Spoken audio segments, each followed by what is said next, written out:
Mu cyahoze ari Bugesera mu gihugu cy'u Rwanda mu mwaka wa 1953 nibwo Charles Rwandamura yavutse. Avuga ko ababyeyi b'Abanyarwanda Rusine na Mukankusi, ni umwana wa kabiri mu muryango w'abana 8.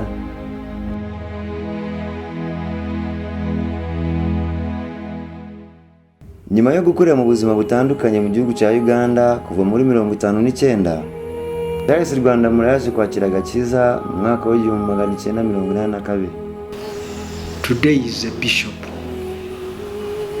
but in 1982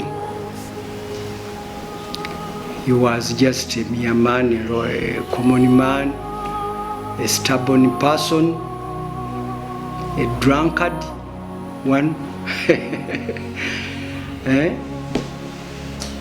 He had no even clothes. He could just put on rags because he was too much drunkard. Yari umusinzi cyane nawe ajya byivugira, ariko ko namubonye yari umusinzi. Since I was a pastor by then and an evangelist, I started preaching to him. Kumbatiza nijye wamubatije muri River Nile. Amara amasaha 2 yuzuye umwuka wera, abandi barasenga bararangiza, ariko turayicara turamutegereza. It was a surprise to me when he agreed or he confessed Jesus Christ to be his personal savior.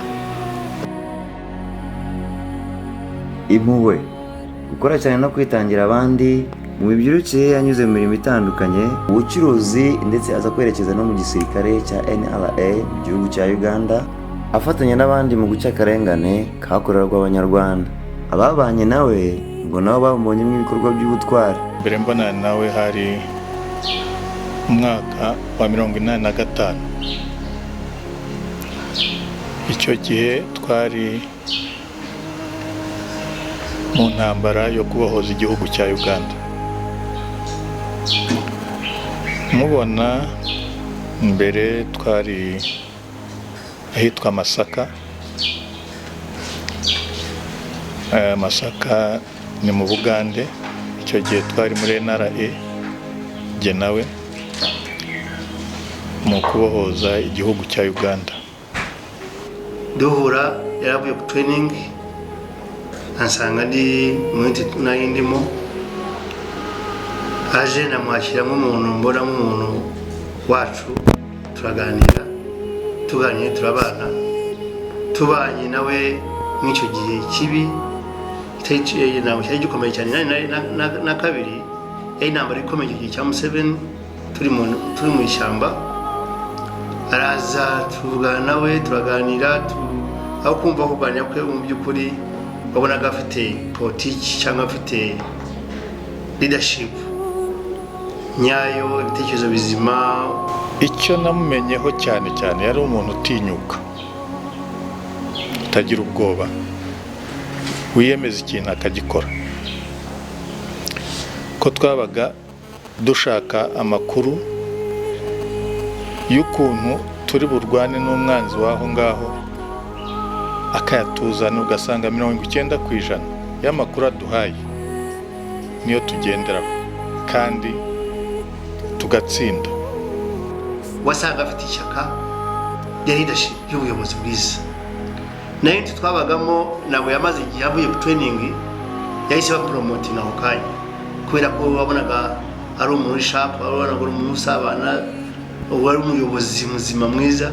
Nyuma yo kunyura mu buzima butandukanye bw'igisirikare, Charles Rwandamura yaje kwiyegurira Imana, nayo igenda imukoresha ibitangaza mirimo y'ivugabutumwa yakoraga. When I met Elder Matia Chaluinda, he told me that Charles Rwandamura is an evangelist. He's a good evangelist. He's preaching there in Remiaga. People are getting saved. People are getting healed. He recommended him as a very good evangelist and a preacher and a leader. ariko u Rwanda muri icyo gihe yari yuzuye imbaraga z'umwuka wera ndetse zimukoresha n'ibitangaza. Ikimenyetso cya mbere cyanyeretse ko Imana imukoresha ni umukobwa wari wahwereye aramusengera arazuka witwa Kantengwa mwene Serudonyori. Amazina yanjye nitwa Joviya Kantengwa. Njyewe icyo gihe mfatwa nafashwe numva nta mutunguro mfite, numva ntacyo ndwaye, gusa nicara ku muryango nk'uruhutse, hanyuma ngiye mu nzu ndahwera mpfa ubwo ngubwo. Igihe kiragera bahagenda abakobwa bigendera bahura n'abavugabutumwa, baza mu rugo barababwira se gukizwa ni byiza, batangira kubabwiriza uko basengera abarwayi, uko ibiragi bivuga, uko impumyi zireba. Abakobwa nimusengera umukobwa uri iwacu wapfuye natwe tuzakizwa. Bazanye nabo baza mu rugo basanga umusaza yarumiwe, nibwo bamubwiye ko mu gihe batarinjira mu nzu umusaza arabasuhuza, se muraturuka hehe, arababwiye. None se muzehe ni ibiki? Ati reka rwose, ati singiraho nicaza abantu, ngira umwana wapfuye waheze mu nzu, twabuze uko tugira, twarumiwe, bwo mwumva inzu yanutse nuko byagenze. Biramuyobera bati humura muzehe, hari hehe se? Barareba bankoraho bati humura umwana wawe arasinziriye araza gukira gukanguka, ahubwo wowe wizere Yesu nk'umukiza wawe. Umusaza yahereye aho arakizwa baransengera. Charles Rwandamura yaradutse yadukira iwacu aransengera, ibitangaza birakoreka muri Gasambya, barakizwa pe no kugeza ubu.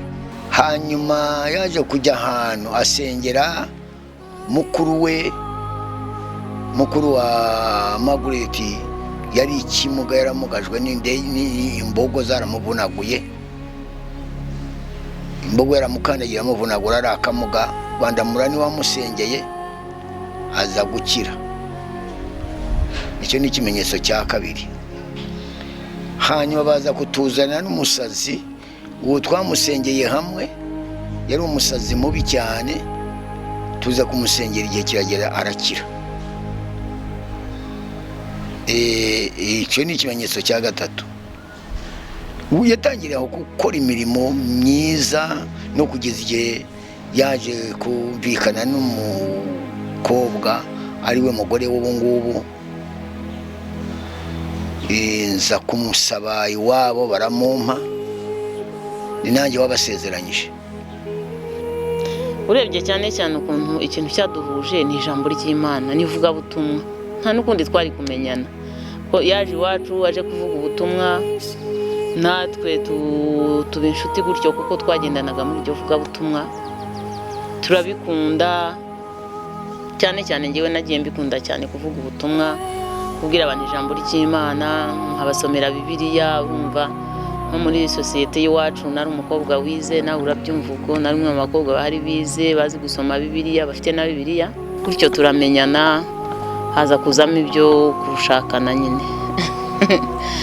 Ubwo urabyumva nawe, ubwo nk'umuntu wari ukeneye nyine gushaka umugeni, hari ikintu yagendaga ndeba akankunda ahari. Bigenda bizamuka buhoro buhoro, ariko kumenyana kwacu twahujwe n'ivugabutumwa. Cyane cyane icyo namukundiye nuko yari afite imbaraga z'Imana, yari afite amavuta pe, akirukana abadayimoni bakava ku bantu. Muri iyo kipe yabo bavugabutumwa yari umugabo usizwe, Bishop. Icyo gihe twamwitaga Charles. Twebwe twavugaga, batubwirije cyane cyane ivugabutumwa ririmo igiswahili, twitanaga bandugu dada.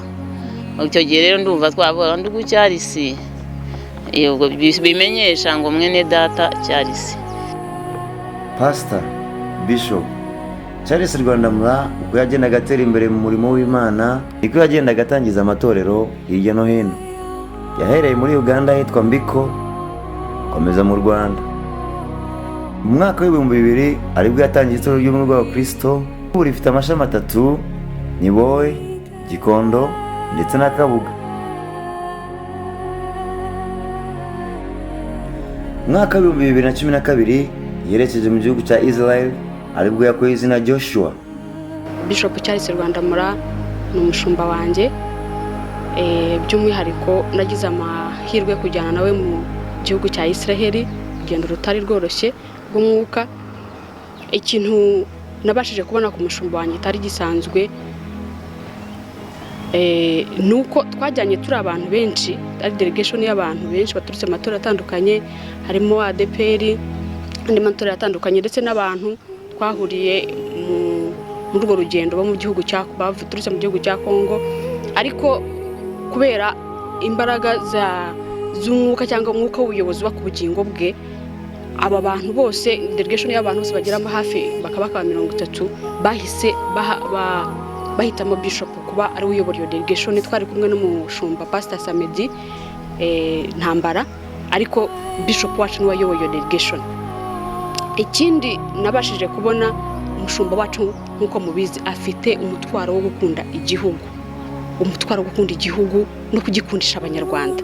Twagiye rero afite ibendera ry'igihugu, ndetse by'umwihariko yari yambaye ubwe ishati iduze mu ibendera ry'igihugu. Icyo ni kigaragaza uburyo yari afite umutwaro w'igihugu. Tugeze no mu gihugu cya Israel, nabyibuka byari tariki 15 z'ukwa 12 muri 2012 kuri Yorodani, umugezi aho Yesu yabatirijwe, yafashe ibendera ry'igihugu. Twari kumwe na muzehe Matiya, twari kumwe na muzehe Kazimiri, ndetse na delegation turutse mu matora atandukanye, ndetse n'abandi bantu bari baje aho ngaho baje gusura ko bisanzwe. Abatiza ibendera ry'igihugu, yatura amagambo akomeye ku gihugu. Abisiraheli bazwiho gukunda igihugu cyabo nk'Abayisiraheli, igihugu cya Israel, ariko bahise babona ko n'Abanyarwanda bakunze igihugu cyabo ndetse banakirinda. Ikindi nabashije kubona kidasanzwe Imana yamukoresheje ni mu rusengero twasengeye muri Israel. Twarahageze baramwakira, umva twari delegation itandukanye, ariko baramwakiriye nk'umuyobozi w'umuntu mukuru waduhagarariye, arabwiriza. Imbaraga ziruzura mu rusengero, bazana abarwayi, bazana abana bamugaye amaguru, bazana abarwayi batandukanye, abashomere bafite ibibazo bitandukanye. Abisiraheli baza mu kubita imbere kubera imbaraga n'umwuka w'Imana bamubonyemo udasanzwe. Hari ikindi kintu nanone twabashije kubona Imana yamukoresheje. Tugeze ku nyanja itukura, aho Abisiraheli bambukiye bari kumwe n'Abanyegiputa bamereye nabi. Ayo mateka murayazi muri Bibiliya. Hari imbaraga zafashe umushumba wacu, imbaraga z'ubuhanuzi, ndetse n'abari twari kumwe aho ngaho baturutse mu matora atandukanye. Haba mu by'ukuri ubuhanuzi butoroshye, ari naho banamwaturiyeho izina rya Joshua. Aramubwira ati hari umwuka wa Joshua tubonye ku bugingo bwa Bishop Charles Rwandamura, ari naho havuye mu by'ukuri iryo zina, ndetse haba na title ya apostle cyangwa se intumwa ku bugingo bwe. Tugeze Israel, nari ndyamye ahantu na Kazimiri mu cyumba kimwe, umuntu aza kumbwira ndi mu nzu ndota, arambwira ngo reka Rwandamura ngubu ngo ni Joshua. Ntuza kubitekereza Joshua iki? Wese ntuzi ko Joshua ari wakuye abana ba Israeli mu butayu akabacyura mu gihugu cya Kanani? Ubwo naganiraga n'umuntu abimbwira ariko nsinziriye. Hanyuma mu gitondo niciye nza kubibwira Kazimiri, ariko umuntu yambwiye ngo Rwandamura ngo ni Joshua. Noneho mu gitondo aho twari muri salo turi mu breakfast, numva hariho n'abandi nanone bamuhishuriyeho ibintu bisa nabyo. Aho namenyeye neza ngo n'Imana n'ikimana imushakaho. Joshua, intumwa Charles Rwandamura, umuryango we muri rusange nawe ufite uko umubona n'uburyo wishimiye intambwe agezeho. Ni umuntu wo kwizera cyane, yizera Imana cyane mu bintu byose akora, arizera no mu biruhije. Ubona last point handi nta byiringiro bihari, akomeza avuga ko bishoboka, atwigisha ibishoboka, atwereka ibishoboka. No mu ijambo abwiriza iyo turi mu rusengero ntaho ritandukaniye no mu rugo, ahora atubwira ibishoboka. ibishoboka, kwiga birashoboka, gukora ibintu bikomeye birashoboka, kugera ku bintu bikomeye birashoboka. Atwubakamo ibitekerezo byo hejuru cyane byo kujya ku bintu bikomeye. Papa navuga ko ari umuntu ni umubyeyi impande ebyiri cyangwa se inshuro ebyiri, mu buryo bw'umubiri no mu buryo bw'umwuka.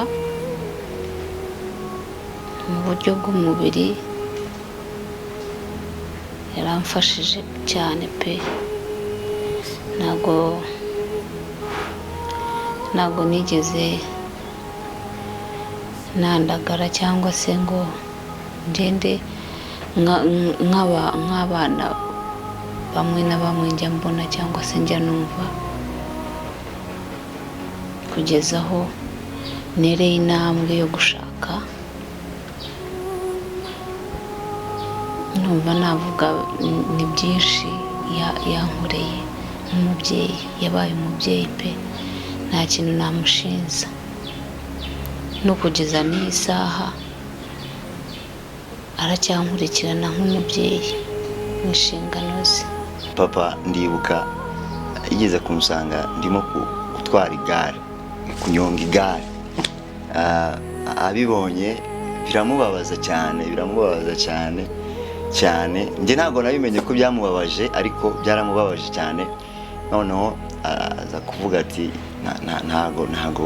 ntabwo bizongera ukundi, ntabwo nzongera gutwara igare ukundi, kuko I was so primitive, nari mbese so local. Ariko papa yaharaniye kugira ngo ahankure muri ubwo buzima. Nari umwana muto, araharanira kuhankura, arahamvana abantu. None ubugira ngo urabibona, ntabwo nyitwara amagare, ahubwo n'ibindi, ahubwo gutwara imodoka n'ibindi, hasigaye gutwara indege. Nari ndwaye, nari nko mu myaka 10 ndwaye cyane. Nari ndwaye malariya ku buryo ntabasha kwegura umutwe, nakwegura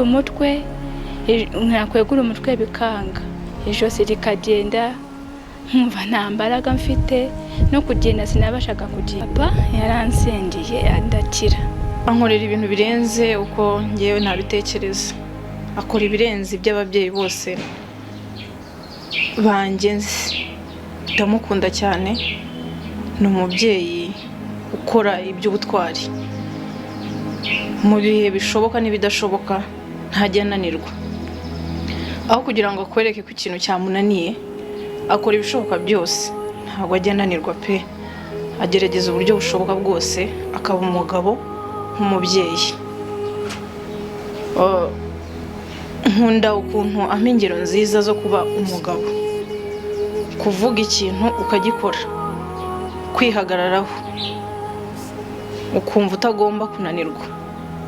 Ndabikunda cyane, ndamushimira cyane, ni umubyeyi mwiza cyane. Ngiye kuvuga byinshi ankorera ntabwo nabivamo, gusa ndamukunda, ntabwo yashobora kubimenya, ariko ndamukunda cyane.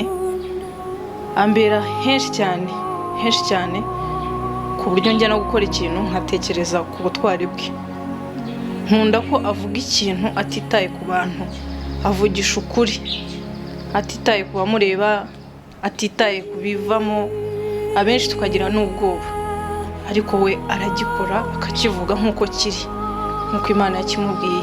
Ni umushumba mwiza, ni umubyeyi mwiza, ni umugabo w'intwari ukunda Imana ku buryo ntarabona. Abashumba ni benshi, ariko njye ku cyane kuko ni n'umushumba wanjye, nzi neza ko ari arwanira Imana ishaka, kandi ndabimukundira, ndetse mbimuboneraho n'urugero rwiza. Ndibuka kera muri za 97, 98 yajyaga aza mu rugo kwa mzee Utera, akaza tukiri abana, tutaranakizwa, tukiri n'abo babyeyi batarakizwa, ariko mu by'ukuri yeza imbuto zikwiriye ku muryango, ku kuko kugeza uyu munsi abo bose barakijijwe.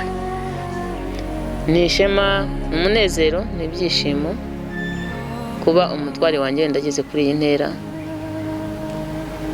biranshimishije. Iki gihe rero turashimira Imana kubw'iyi ntera, kubw'aya mavuta yandi y'intumwa twakiriye muri UCC, mu gihe bishop wacu, umushumba wacu agiye kwimikwa mu mavuta y'intumwa.